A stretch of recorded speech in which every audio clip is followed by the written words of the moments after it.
Welcome to Access Asia. I'm Molly Hall. Coming up in this edition, a severe drought in India pushes desperate farmers to the cities in search of jobs and others to suicide. Plus, we meet residents in Hong Kong who'd rather be homeless than pay high prices for small spaces. And bringing elephant treks to an end, wildlife reserves in Thailand raise awareness of the abusive practice of elephant training. But first, India is facing one of its worst droughts in decades. It's estimated that roughly a quarter of the population is affected. Now, the parched conditions combined with searing temperatures have caused water shortages and crop failures. Well, that's pushed scores of farmers to move to the cities in search of work, and hundreds have even taken their own lives. Clement Bonnereau reports. Guarded by armed men. This is the main source of drinking water for thousands of people here in Madhya Pradesh in central India. Fearing theft by neighbouring farmers, the area is now patrolled 24 hours a day. We never had a situation like this. This time there's a serious water crisis in the entire Bundelkhand region. We're trying our best to protect the water round the clock with guns. India is facing one of its worst droughts in decades. According to government figures, 330 million people, a quarter of India's population, are affected. And as wells dry up, many towns have had to resort to water rationing. The water level has continuously fallen for the last 6 or 7 years in the Bundelkhand region because it's been receiving below normal rains for 7 to 8 years straight. But we hope that this year we will have sufficient rains and that the water level will come back to a normal level. Officials have forecast an above-average monsoon this year, but some have given up waiting. The situation has left farmers with no choice but to leave the land, hoping to find work in a city 4 hours from home. I take care of my mother, brother and kids. I feed them through day-to-day work. Sometimes I get work, sometimes I don't. Some days we eat, some days we don't. We have to survive on a single meal for 2 days. Others were so desperate, they took their own lives. My husband had many debts. He never told me how worried he was about it. Even though the debt collectors kept coming, I guess that's the reason why he took that step. Indian authorities have released emergency funds for the affected regions. But many say the government is not doing enough to manage India's water demand in the long term. Officials have yet to clamp down on excessive groundwater extraction, theft and pollution. Next, Hong Kong has one of the most expensive real estate markets in the world. That's left lower-income workers with few housing options. But many are choosing to be homeless rather than being cooped up in cramped and overpriced units. Haxi Myers-Belkin has the story. Homeless in Hong Kong by choice, Arpo works as a casual labourer and, health permitting, can earn up to $1,500 a month. But instead of paying for a bed in a tiny apartment, he prefers to sleep outdoors. At the beginning, I thought about living in a cubicle flat, but the work is already very hard. Living in the cubicle flat is not better than living in the park, as it's very small, and people there are very complicated. Most cubicles or housing units only fit a bed, while washing and cooking facilities are shared by some 8 people. They cost up to $250 or 2,000 Hong Kong dollars per month. Others are turning to fast food restaurants for shelter. They're known locally as McRefugees. Angelina Sun became one of them when she split from her husband. Now she lives in a dormitory, but her stay is nearly up and the future is uncertain. If I,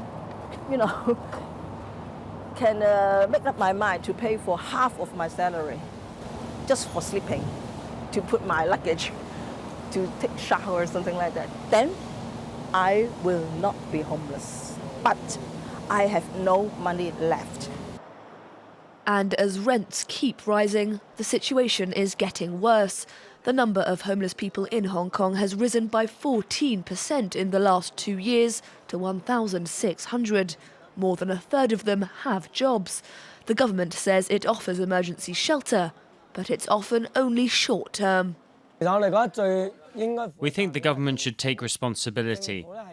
It has the ability to build low-cost single dormitories in the urban area, and it will help if homeless people can live there for 2 to 3 years. After sleeping in the park for 3 years, Po is planning to apply for public housing, but the waiting list is long, meaning he still has some way to go before finding a place to call home. Let's cross now to mainland China, and it's here that many ancient villages are simply disappearing. It's estimated that 1 million towns or hamlets have vanished over the past decade. Many residents have moved to big cities along the coast looking for better jobs. They're leaving behind the traditional architecture and lifestyle in the past. With its picturesque landscapes and ancient villages, China is the 4th most visited country in the world. Tourists are drawn to the laid-back atmosphere and the traditional architecture, with its ornate pagoda roofs that rise up into the clouds. But these timeless sights are becoming rare in China. Many villages are now either surrounded by high-rise concrete buildings or deserted by their residents. It's estimated that 1 million towns or hamlets have vanished over the past decade. That's more than 300 per day. Here in Zhejiang, many towns have faced less dramatic fates. Some streets are empty, but authorities are keen to keep people within village walls. Local authorities have implemented policies to improve infrastructure and public services so people can stay.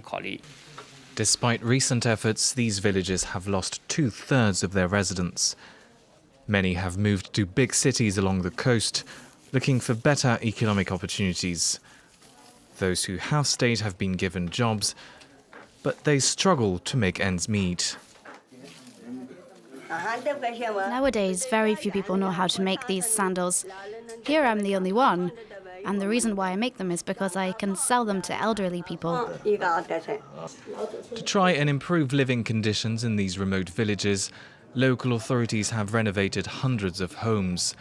Here in Pingshan, upgrade works, around 50,000 euros for every house, are financed by a former resident who made a fortune in Shanghai.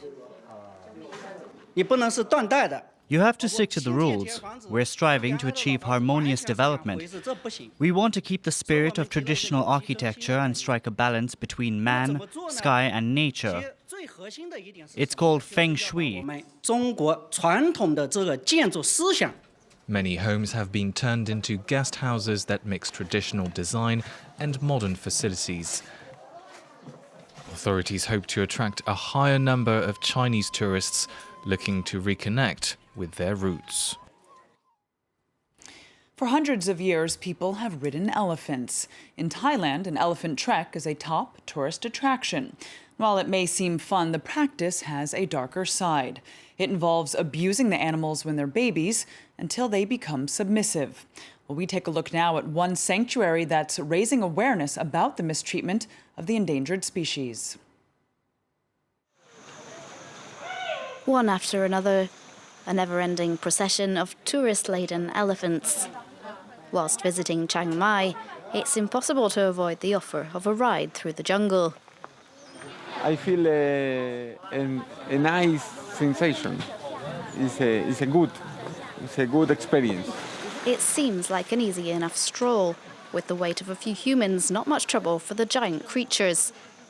And they may be trained to strike cute and funny poses, but behind the postcard perfect image lurks a much darker reality. Captured in the wild by poachers, the elephants are shut up in cages where they're continually beaten. This only stops when the animal shows it's submissive to man. Black Chelert is leading a fight against the trade. 20 years ago, she opened this sanctuary to care for rescued elephants. Look at her back. She have a back broken. Now look, she blind, both eyes blind. With the help of visitors and donations, she now looks after 67 elephants here. They come from the abuse, and they think the people are bad. But now they accept that it's our mahot just no hope, but they only feed, they only have food. And she also think I am her Maybe sometimes she think I'm her mother or her baby. She may be a fraction of their size, but Lek has developed a close relationship with her charges over the years. She doesn't put the weight, but she just only try to play. This is hug, this is hug. Others too are following in Lek's footsteps. Mai Kamwich Chai has stopped offering her elephants up for rides. This is the kind of seat we used to put on the elephants' backs. I never used to think about it. But now when I see them, I wonder how we could have used them. Tourists visiting her reserve still go for walks with the elephants, and it seems making friends from ground level can be just as enjoyable. You don't feel like climbing on? No, not particularly. Just feeding them is already incredible. I don't need anything more. Cases like this one are small victories for Lek, but today thousands of elephants are still forced to carry tourists. Here in the park, though, the elephants enjoy their freedom alongside humans, but no longer at their service.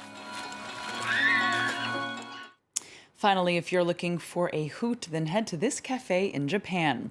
Now, you might not find your drink of choice, but the owls will make up for that. Now, after cats, rabbits, and reptiles, this is the latest trend in Tokyo's animal cafes.